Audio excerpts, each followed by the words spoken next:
nenhum mal nos sucederá, nem praga alguma chegará na nossa casa. Vamos Amém, Jesus. declarar isso nessa noite. Glória a Deus.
Aquele que habita, aquele que habita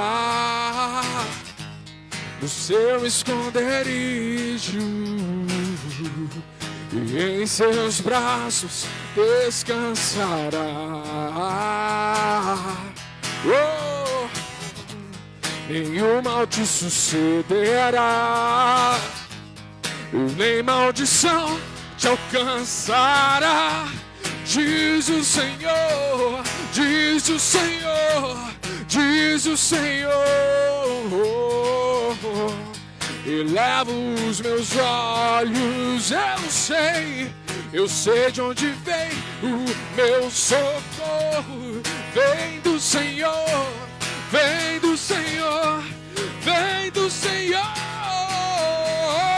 1000 cairão ao meu lado, 10.000 cairão à minha direita, mas eu nunca serei atingido, não, nunca serei atingido, não, nunca serei atingido. 1000 cairão ao meu lado, 10.000 cairão à minha direita, mas eu nunca serei atingido, não, nunca serei atingido. 1000 cairão ao meu lado, 10.000 cairão à minha direita, mas eu nunca serei atingido, não, nunca serei atingido, não, nunca serei atingido, não, nunca serei atingido. Você nunca será atingido. É só crer na palavra do Senhor. Ele é Deus e Ele é poderoso para fazer um milagre na sua vida. Por isso devemos descansar nos braços dEle. Por isso devemos crer que nós temos o Altíssimo nos cobrindo dia após dia, todos os dias, na nossa vida, todas as horas. Seja na sua casa, nesse momento que estamos vivendo, seja no seu dia a dia, quando a vida está tudo normal. Ele está sempre com os seus braços te cobrindo, te livrando, te protegendo de todo mal. E é isso que queremos declarar mais uma vez nessa noite. Que nos braços dele é que encontramos o nosso descanso. Em teus braços há meu descanso. Em teus braços há o meu descanso.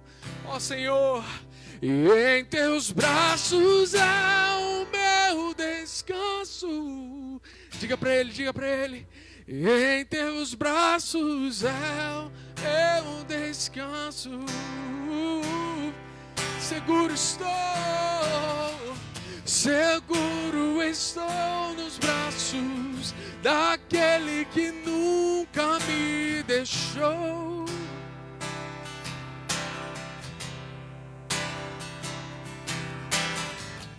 teu amor perfeito sempre esteve repousado em mim.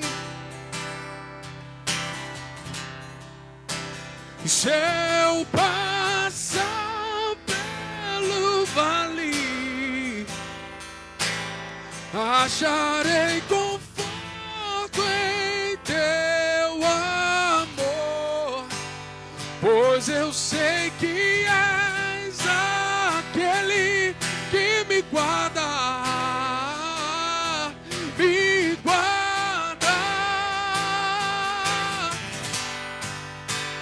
Em teus braços é o meu descanso, em teus braços é o meu descanso, oh. Em teus braços é o meu descanso, oh. Em teus braços é o meu descanso. Declare: recaio, recaio, recaio em tua graça. Recaio de novo em tuas mãos,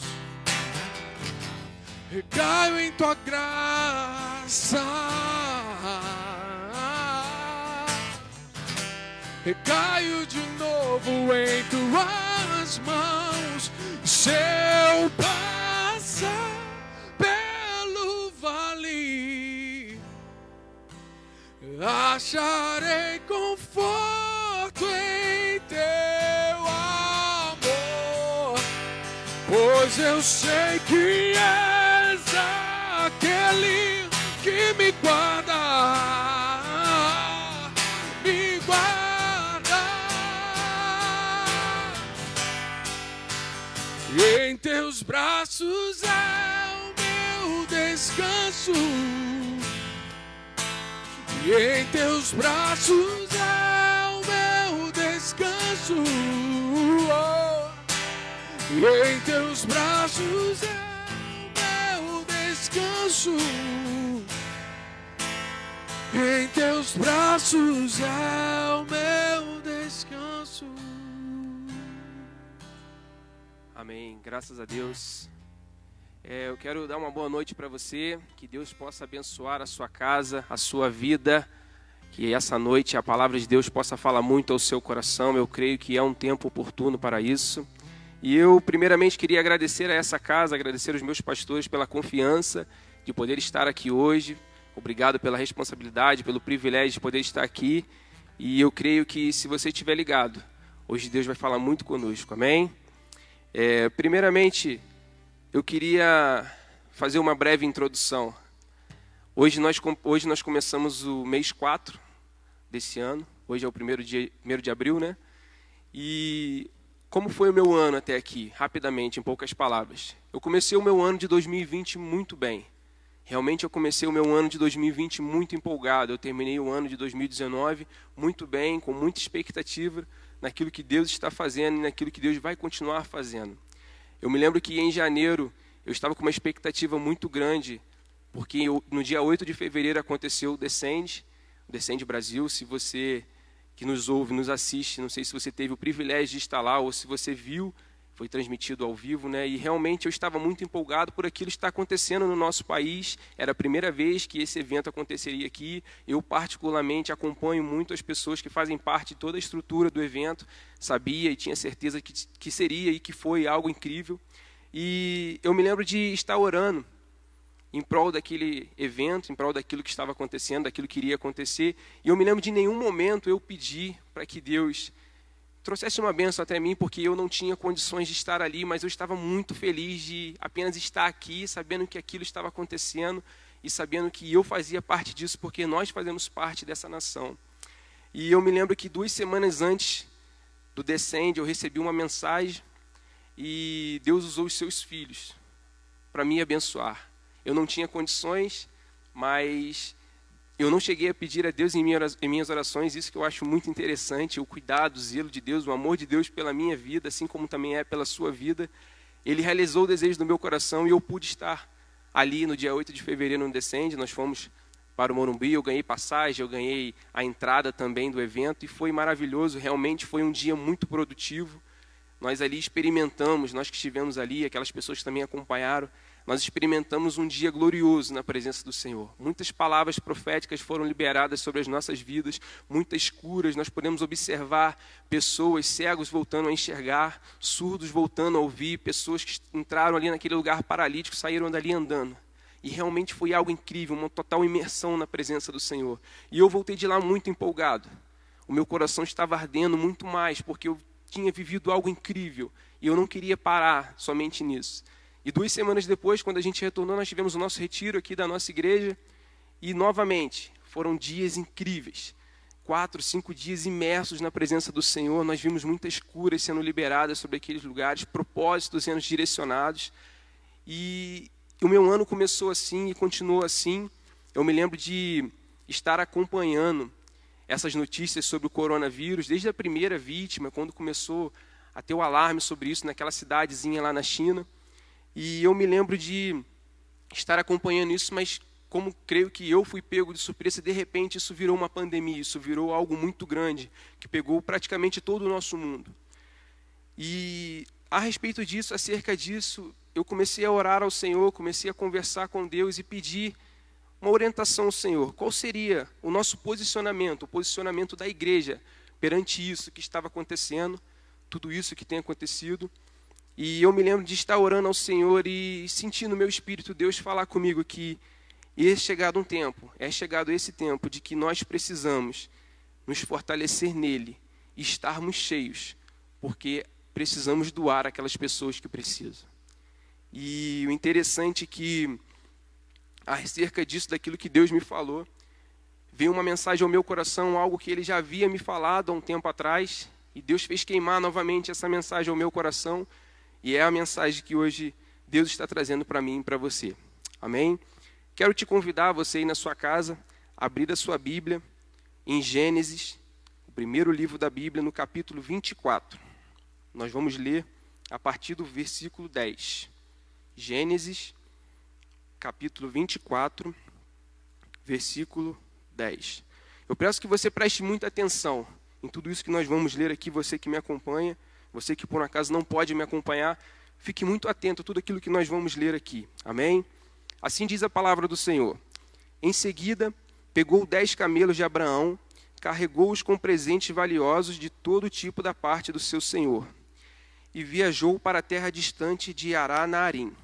Chegando lá, dirigiu-se à cidade onde Naor, irmão de Abraão, havia se estabelecido. 11. Ao entardecer, quando as mulheres saíam para tirar água, ele fez os camelos se ajoelharem perto do poço, nos arredores da cidade. Então o servo orou: ó Deus, Deus do meu senhor Abraão, por favor, dai-me sucesso hoje e sede bondoso com o meu senhor Abraão. Como vês, estou aqui junto dessa fonte, e as moças da cidade estão vindo tirar água.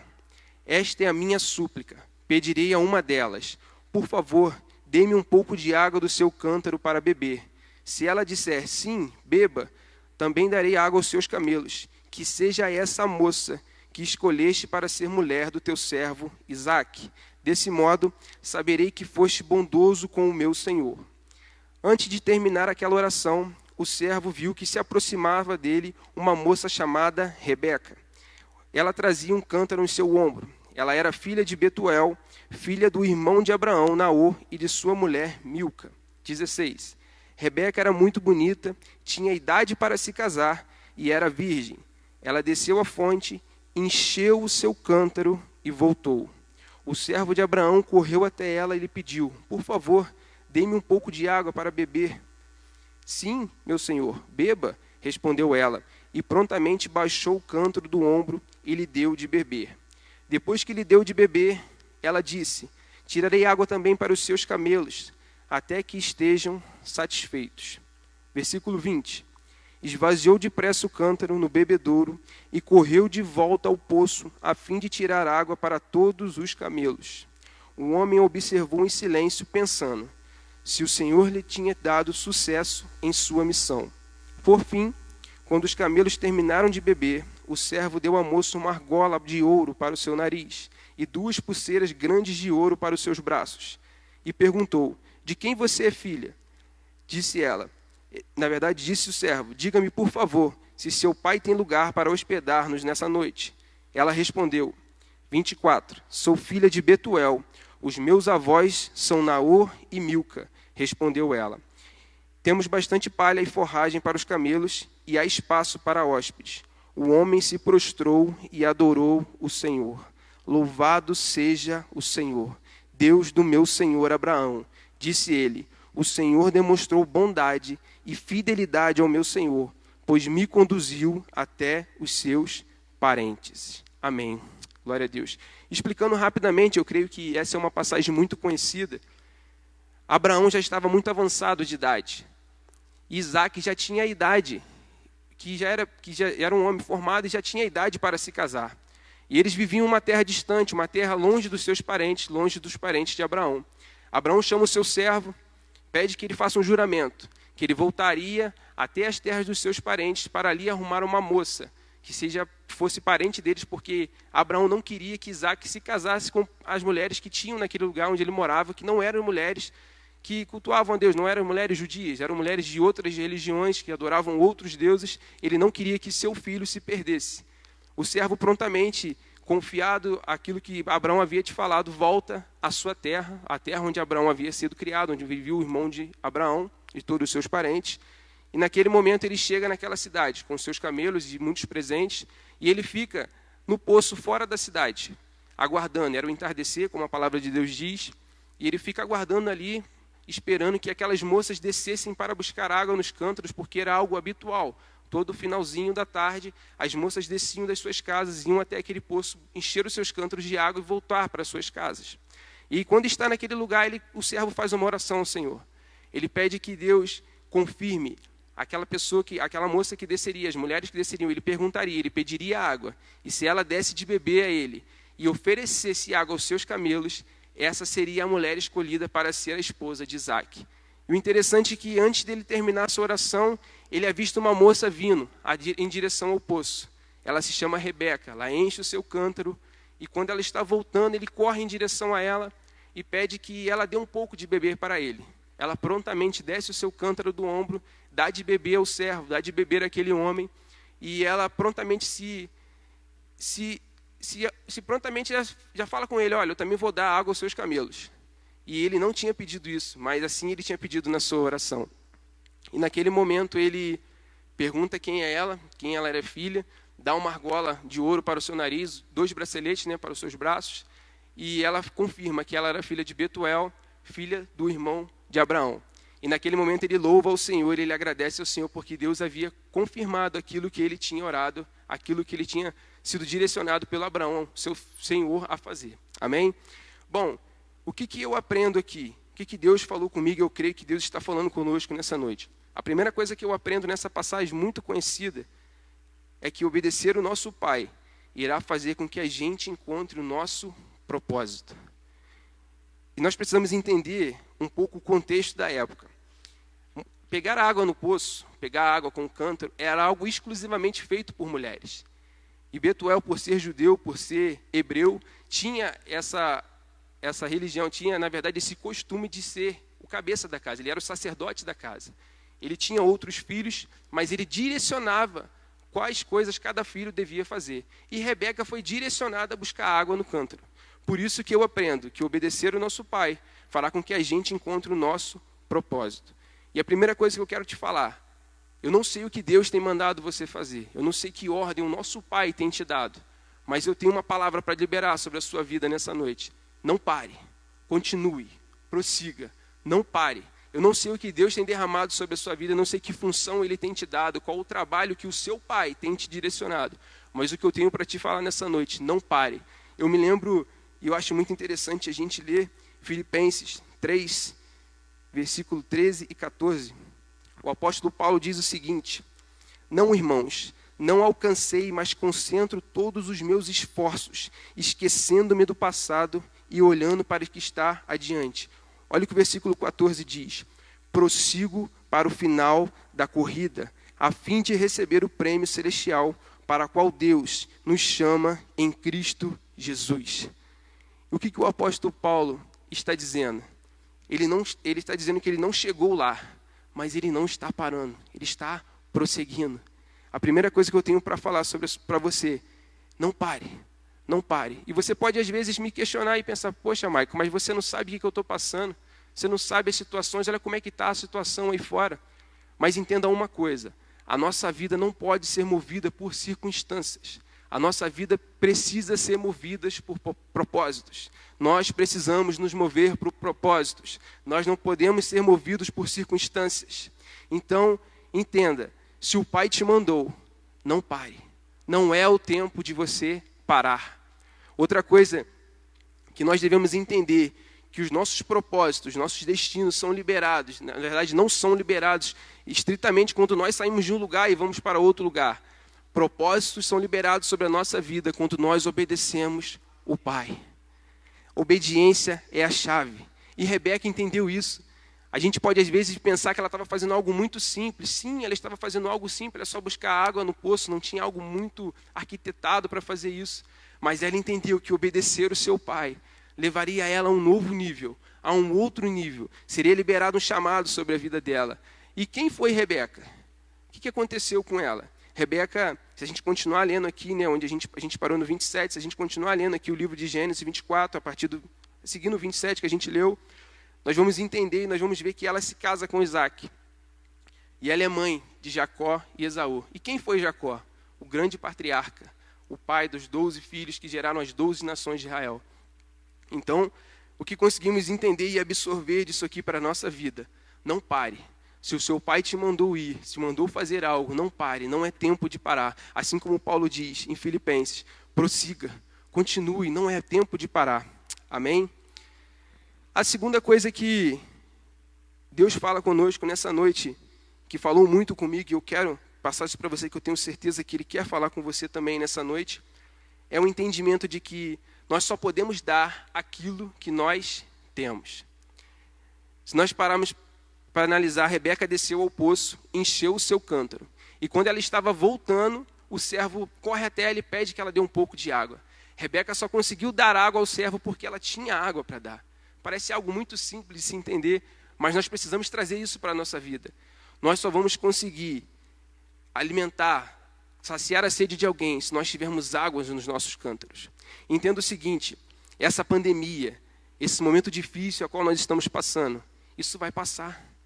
Mas nós precisamos entender que ainda haverão pessoas com sede. Pessoas continuarão com sede.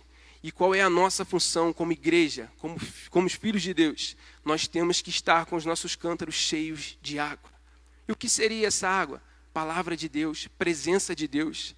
Use esse tempo que nós precisamos ficar confinados em nossas casas para ser totalmente cheios da presença de Deus. Se encha da palavra dele, se revista da palavra dele, porque como eu falei, existem pessoas com sede e elas te procurarão, me procurarão, e nós temos que ter água para poder saciar a sede dessas pessoas. Em Romanos 8,19 diz o seguinte, o apóstolo Paulo diz o seguinte, a criação com ardente expectativa aguarda a manifestação dos filhos de Deus. Eu e você precisamos estar cheios para poder doar. A criação está com grande expectativa, os olhos delas estão voltados para a gente. E aí, o que vamos fazer? O que você tem guardado? O que você tem no seu cântaro? Você tem se enchido da palavra, da presença de Deus? Porque há pessoas com sede. E outra coisa muito interessante, essa passagem que nós lemos aqui em Gênesis me lembra muito a passagem de João 4. Com certeza você conhece essa passagem. É quando Jesus encontra uma mulher samaritana no poço de Jacó. O interessante é que naquela ocasião Jesus se senta ao poço e uma mulher samaritana vem até o poço para poder tirar água. E Jesus, como aquele servo, pede um pouco de água naquela mulher samaritana que estava chegando. Ao primeiro momento há uma divergência. Aquela mulher samaritana, ela fica sem entender, ela questiona o porquê, porque ela era uma mulher samaritana e ele judeu. E os judeus recusavam ter contato com os samaritanos. E no versículo 10, Jesus diz o seguinte, João 4, versículo 10. Jesus diz o seguinte para aquela mulher, se ao menos você soubesse que presente Deus tem para você e com quem está falando, você me pediria e eu lhe daria água viva. Aleluia. É incrível a resposta de Jesus diante dos argumentos daquela mulher. Mas o mais interessante é que se nós formos analisar o versículo 11 e o versículo 12, ela continua sem entender nada. Ela continua falando com Jesus, parafraseando, mas como você vai pegar água? Você não tem corda, não tem balde, esse poço é muito fundo. E começa a levantar uma outra questão, como se ele se achasse mais importante que Jacó. E eu acho incrível a resposta que Jesus dá para ela no versículo 13. João 4, 13. Jesus diz o seguinte: Jesus respondeu: quem bebe desta água, logo terá sede outra vez. Escute o 14. Mas quem bebe da água que eu dou, nunca mais terá sede. Aleluia. Ela se torna uma fonte que brota dentro dele e lhe dá a vida eterna. Aleluia. Glória a Deus. A resposta de Jesus é tremenda. Aquela mulher estava procurando água para saciar a sua sede momentânea, mas sabendo que outra hora ela viria para beber água novamente. E Jesus oferece para ela água viva. Aleluia. Eu queria chamar a sua atenção para que nós venhamos entender que você percebe que Jesus diz que aquele que prova da água viva se torna uma fonte e essa água começa a brotar dentro de você. O interessante é a gente entender qual o significado disso. A água na Bíblia significa vida. Então Jesus está dizendo que aquele que experimenta, aquele que prova da água que ele tem para dar, você se torna uma fonte. A água dentro de você se torna uma fonte e começa a gerar vida dentro de você. A vida dentro de mim, a vida dentro de você, porque nós já experimentamos dessa água. Então qual é o nosso compromisso diante disso? Levar água para outras pessoas, levar vida para outras pessoas. Nós precisamos entender que esse tempo é oportuno. Nós estamos em casa, nós estamos confinados nas nossas casas, nós precisamos nos encher dessa água. Os nossos cântaros têm que estar cheios. Eu não posso deixar de falar isso, existem pessoas com sede. Tudo isso vai passar. Deus permitiu que tudo isso acontecesse. E eu creio que a nossa oração mais sensata seja que Deus venha alinhar o nosso coração, o nosso entendimento para saber o que Ele tem feito. Mas e a nossa parte? O que nós temos feito com esse tempo? Encha-se da palavra de Deus, encha-se da presença dEle, mantenha o seu cântaro cheio, porque pessoas com sede virão até a mim, virão até você, e nós precisamos ter água para poder saciar a sede dessas pessoas. Amém?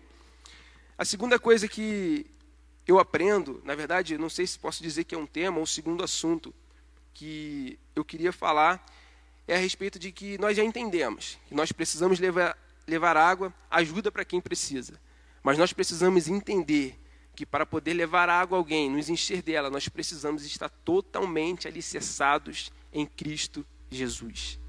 Olha o que o apóstolo Paulo vai dizer em 1 Coríntios 3, no versículo 11. 1 Coríntios 3, 11. Ele diz o seguinte: porque Deus já pôs Jesus único alicerce, e nenhum outro alicerce pode ser colocado. Aleluia. E eu te pergunto, é uma pergunta para a nossa reflexão nessa noite. Qual tem sido o nosso alicerce? Será que estamos realmente alicerçados em Cristo? Será que realmente nós estamos colocando os nossos pés firmados na rocha que é Cristo? E se nós estamos, eu creio que nós estamos, essa é a hora de nós realmente mostrarmos às pessoas, mostrarmos ao mundo o que significa estar firmados em Cristo. E o interessante é não pensarmos da forma que, então tá tranquilo, eu estou alicerçado com Cristo, então eu sou melhor que você, de uma forma arrogante. Não, não é isso. Nós devemos entender que estar firmados em Cristo é graça, é favor imerecido dEle, é bondade dEle sobre nós. Olha o que o apóstolo Paulo diz em Romanos, no capítulo 8, versículo 28 e 29. Romanos 8, 28 e 29. Se sabemos que Deus faz todas as coisas cooperarem para o bem daqueles que o amam, a gente pode ler até aqui e pensar, não, então está tranquilo, eu amo a Cristo, eu amo a Deus, então as coisas vão cooperar para o meu bem. Mas entenda só o que o versículo continua dizendo: os que são chamados de acordo com seu propósito, preste atenção, pois Deus conheceu de antemão os seus e os predestinou para que se tornassem semelhantes à imagem do seu Filho, a fim de que ele fosse o primeiro entre muitos irmãos. Entenda uma coisa, não é mérito nosso. Ele nos chamou, Ele nos escolheu, Ele veio atrás de nós. E qual é a consequência de estarmos na presença dEle, de ter sido chamados por Ele, de estarmos totalmente imersos nessa graça, na bondade dEle sobre nós? Nesse período a qual estamos passando, um período muito difícil, muito complicado, nós estaremos desfrutando dessa graça e nós passaremos esse período de pé, totalmente satisfeitos nele. Nós devemos entender que a bondade dele sobre nós, a graça dele nos alcançou e nós iremos passar durante todo esse período de pé. Essa é a igreja de Cristo. Eu fiquei questionando, conversando com Deus, qual seria o nosso papel. E Deus falava claramente ao meu coração, me fazia queimar algo no meu coração de que nós precisamos estar alicerçados nele. Essa é a verdadeira igreja de Cristo. Em meio à crise, em meio a tudo aquilo que tem acontecido, nós precisamos estar alicerçados nele. E o que significa estar alicerçado nele? Estar totalmente alicerçado em Cristo. Significa que pessoas vão nos procurar e vão me perguntar: Maico, como você está? Está tudo bem com você? E nós devemos responder: eu estou maravilhosamente bem. E eu tenho certeza que eles vão questionar, eles vão ficar com uma dúvida, com um pé atrás e vão, às vezes, até te perguntar: mas como assim? Você está maluco? Olha o que está acontecendo. Olha as coisas que têm acontecido. Ou você pelo menos ganhou na Mega Sena. Você está tranquilo aí. Cara, não é isso. Entenda. Estar alicerçado em Cristo é ser amado por Ele. Ser amado por Ele. Você é amado por Ele. Você precisa estar com os seus pés alicerçados em Cristo, na verdade, na palavra. Algo interessante, que nesse período, muitas pessoas serão abaladas. Muitas pessoas agora, nesse momento, estão sendo abaladas em seus ídolos. Eu vou dar um exemplo para você entender. Se a esperança dessas pessoas estavam na carreira profissional delas, elas estão sendo abaladas. Porque nós estamos confinados, nós não estamos podendo trabalhar. Então ela não está podendo exercer aquilo que gerava confiança no seu coração. Se as pessoas colocaram a sua esperança no dinheiro, também estão sendo abaladas. Porque se nós não estamos trabalhando, nós não estamos recebendo dinheiro, então a sua esperança naquilo que não está sendo realizado, está sendo abalada. E interessante que muitas pessoas também colocam a sua esperança em prazeres, baladas, enfim, tudo aquilo que o mundo pode oferecer. Nesse momento, elas estão sendo abaladas. E eu pergunto para você: mas e nós? Quem tem sido a nossa esperança? Quem tem sido a nossa alegria? Aonde nós estamos firmados? E eu convido a você a, nessa noite, colocar a sua esperança na rocha, que é Jesus Cristo. Ele é o único que pode suprir todas as nossas necessidades. Ele é aquele a qual devemos colocar toda a nossa esperança. Os nossos pés têm que estar firmados sobre a rocha, e a rocha é Cristo.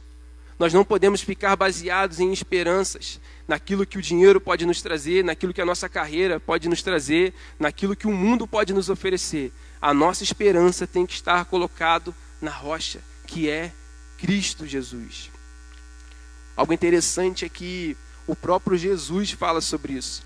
Em Mateus 7, Mateus capítulo 7, no versículo 24, Jesus diz o seguinte: portanto, quem ouve estas minhas palavras e as pratica é como um homem prudente, que construiu a sua casa sobre a rocha. Caiu a chuva, transbordaram-se os rios, sopraram-se os ventos e deram contra aquela casa. E ela não caiu, porque tinha os seus alicerces na rocha. 26. Mas quem ouve as minhas palavras e não as pratica é como um insensato que construiu a sua casa sobre a areia. Caiu a chuva, transbordaram-se os rios, sopraram-se os ventos e deram contra aquela casa, e ela caiu, e foi grande a sua queda. Pessoas que colocam a sua esperança, pessoas que colocam os seus alicerces em tudo aquilo que não é Cristo, a sua casa é como uma casa construída na areia. E essas casas, nós conhecemos, eu tenho certeza que você também conhece. Casas, aqui nós estamos representando pessoas, vidas, amém? Nós conhecemos casas lindas, casas perfeitas, aparentemente, que nós olhamos e realmente falamos, nossa, realmente, essa casa é muito linda. Olha que perfeição, olha quantos detalhes nessa casa. Mas se essa casa estiver alicerçada em outra coisa que não seja Cristo, se não estiver alicerçada naquele que pode suprir todas as nossas necessidades, aquele que é a rocha verdadeira, a verdade, essa casa irá cair. E por que essa casa vai cair? Essa casa não estava alicerçada em algo capaz de suportar a tempestade. Mas eu creio, em nome de Jesus, que nós somos as pessoas que Jesus diz o seguinte: aqueles que ouvem as minhas palavras e as praticam são comparados a alguém que construiu a sua casa sobre a rocha. Nós somos essas pessoas que ouvimos a palavra de Deus e as praticamos. Nós não construiremos a nossa casa na areia, nós construiremos a nossa casa com alicerces fixados na rocha. E o interessante é a gente entender que essas casas, tanto a casa de areia, construída sobre a areia, a casa construída sobre a rocha, elas estão lado a lado. Por quê? Porque todas elas estão suscetíveis às mesmas coisas. Olha só, versículo 27 diz: cai a chuva, transbordaram-se os rios, sopraram-se o vento e deram contra aquela casa. E no versículo 25 também diz sobre a casa da rocha, e o 27 fala sobre a casa da areia. Então as duas casas estão lado a lado. A diferença é que existem pessoas que preferem construir as suas casas na areia, fixadas em esperanças como o dinheiro, a sua carreira profissional, os seus prazeres carnais ou tudo aquilo que o mundo pode nos oferecer. Mas eu acredito que nós somos aquelas pessoas que iremos cavar, ir a um lugar mais fundo, encontrar essa rocha e fixar os nossos alicerces sobre essa rocha, que é Cristo Jesus. Nós seremos essas pessoas que, em meio a essa crise, em meio a essa pandemia, tudo aquilo que tem acontecido, nós ficaremos de pé, porque a tempestade vai soprar, como sopra na casa de areia, vai soprar sobre a casa que está na rocha. Mas a grande diferença é que nós estamos alicerçados naquele que pode nos dar esperança, aquele que nos move em direção ao caminho certo. Aleluia!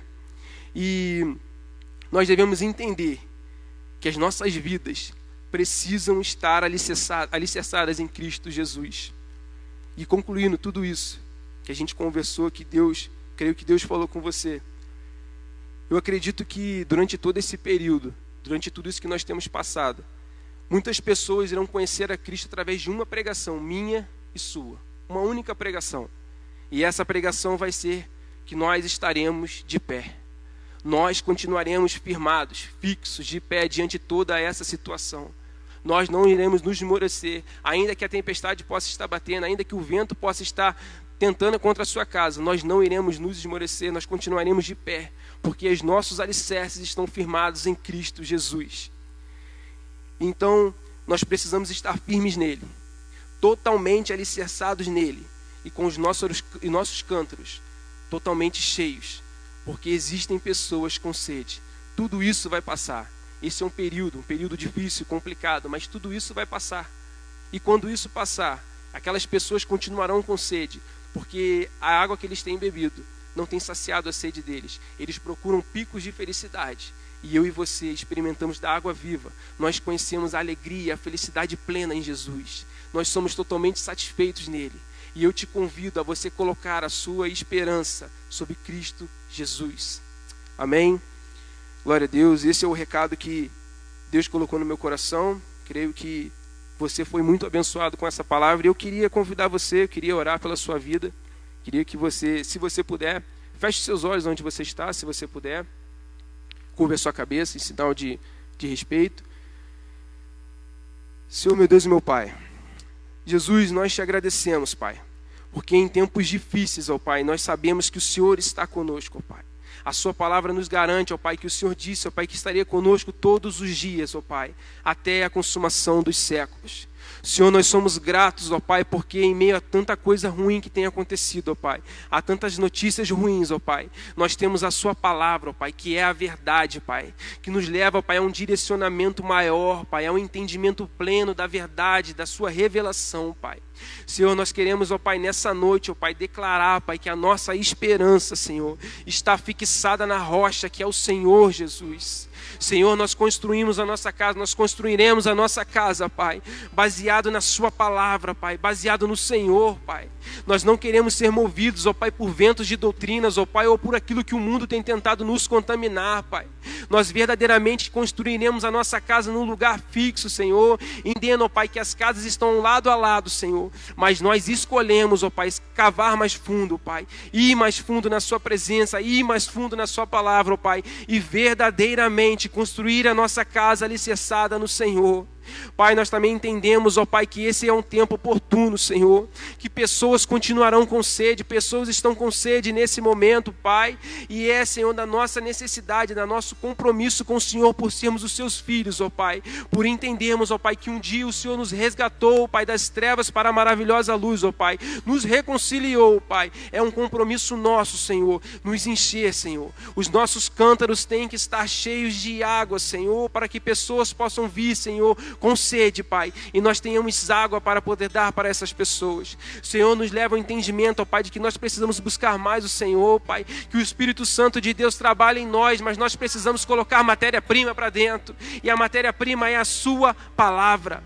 Senhor, assim como o salmista diz, ó Pai, me tire tudo, mas não me tire a sua presença, Senhor. Assim como Moisés, Pai, naquele monte, quando o Senhor falava com ele, que o Senhor sairia, Senhor, o Senhor continuaria abençoando Israel até chegar na terra prometida, mas a sua presença sairia dali. Moisés não deixou, Moisés não arredou o pé daquele lugar, porque ele entendeu que a terra prometida não seria nada sem a sua presença. Senhor, nós declaramos nessa noite, Senhor, que as nossas vidas não são nada sem a sua presença. Nós não somos nada sem a sua presença. Se o Senhor não estiver em nós, nós não seremos nada. Senhor, nós te agradecemos, Pai, por tudo que o Senhor tem feito, ó Pai, e pela sua palavra liberada sobre as nossas vidas nessa noite, Pai. Te damos honra, Pai, te damos glória, Pai, em nome de Jesus. Amém e amém. Graças a Deus. Que Deus possa ter falado ao seu coração, que você seja tremendamente abençoado com essa palavra. Amém. Eu queria fazer alguns anúncios. A primeira coisa que eu queria anunciar é falar sobre nossos dízimos e as nossas ofertas. Você que faz parte dessa casa, que é dizimista dessa casa, ou você que nos ouve, quer ofertar esse ministério, quer abençoar esse ministério, eu quero convidar você a entrar no nosso site. O endereço do nosso site é www.palavraevidanf.com.br. Lá você encontra todas as informações que você precisa. A nossa conta, que é logada à nossa igreja, está lá. Lá você consegue fazer o seu depósito, a sua transferência, da sua oferta e do seu dízimo. E lá também você vai encontrar o link do nosso aplicativo. Nós temos um aplicativo da nossa igreja, você também pode encontrar na Play Store, liberado para o Android, e na Apple Store pelo iOS. O nome do nosso aplicativo é Palavra e Vida NF. Baixe esse aplicativo. Aproveita esses dias que você está em casa e curta esse aplicativo, porque eu tenho certeza que Deus vai falar com você. É sempre uma palavra diária, é sempre um devocional pela manhã, sempre tem uma palavra de ânimo, uma palavra de bênção sobre a sua vida. Então eu convido você a baixar esse aplicativo. O número da nossa conta, os dados da nossa conta também está sendo colocado aí nas mensagens durante essa transmissão. E um último aviso que eu queria fazer, nosso pastor Sérgio pediu para estar avisando. Domingo, a partir das 10 horas e às 19h30 nós vamos ter o nosso culto transmitido ao vivo. E nós vamos ter a nossa Santa Ceia. E como vai funcionar a nossa Santa Ceia? Eu já quero pedir de antemão para que você venha separar o seu copo com suco de uva e um pedaço de pão, porque nós vamos cear ao Senhor. A Santa Ceia será ministrada nos cultos de 10 horas da manhã e no culto das 19h30. Amém? Que Deus possa te abençoar, que você seja muito abençoado. Amém, glória a Deus. Pastor PH está me lembrando aqui, sábado, às 8 horas, às 20 horas, live da Geração Awake, você não pode ficar fora dessa. Amém, amém. No Facebook da igreja e no Instagram. Amém? Que Deus possa abençoar a sua vida. Quero orar por você, assim como o nosso pastor diz. Feche seus olhos onde você está e declare essas palavras, porque está escrito, é a verdade. Nenhum mal nos sucederá, nem praga alguma chegará à nossa casa, porque também está escrito que é o Senhor que guarda a nossa entrada, a nossa saída, desde agora, para todo sempre, em nome de Jesus, em nome de Jesus. Amém? Deus abençoe sua vida. E só lembrando, domingo, às 10 horas e às 19h30, culto de Santa Ceia, você não pode ficar fora. Amém? Deus abençoe.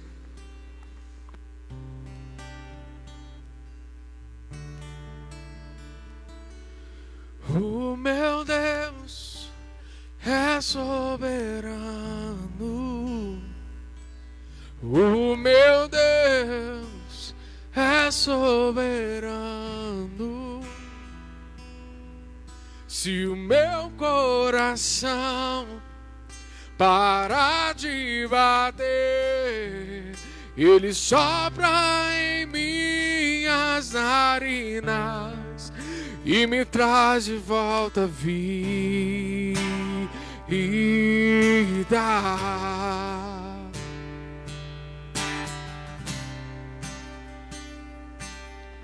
O Deus de Abraão, de Isaac e Jacó, é o mesmo hoje. O Deus de Moisés, de Josué, é o mesmo hoje. E Ele levanta os mortos, sara e cura os feridos.